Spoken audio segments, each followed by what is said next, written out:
Alright, so today I'm working on installing this musical horn controller.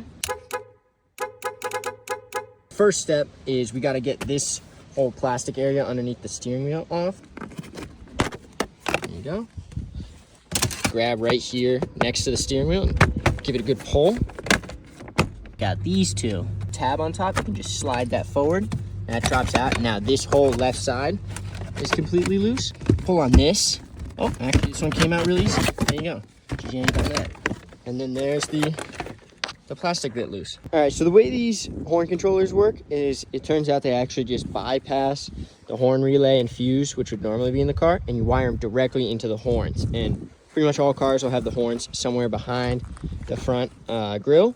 This car has them right in the center, so I was able to take that little cover plate off, and you can see them right here and right here.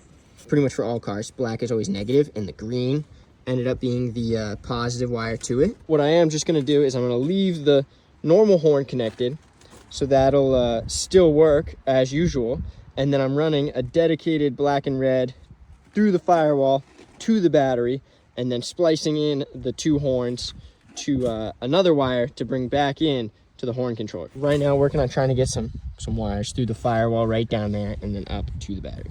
I was able to stick the wire through the firewall with a rubber boot, and I've got all the wires I need connected to it. As you can see, there's a red, a black, and then I'm using this two-stranded, which is meant for speakers, but it's still the same stuff, and I'll run these to the actual horn positives.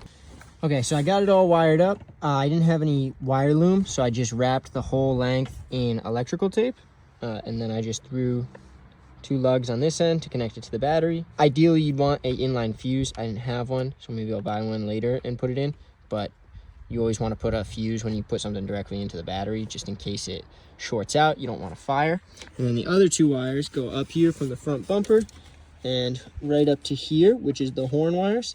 And you can see I have it like tapped into the middle of the wire, so it still has the feed from the car horn and then the feed from the actual horn controller. The normal horn still works, and then when you turn it on, you can pick the different settings. All right, thanks for watching.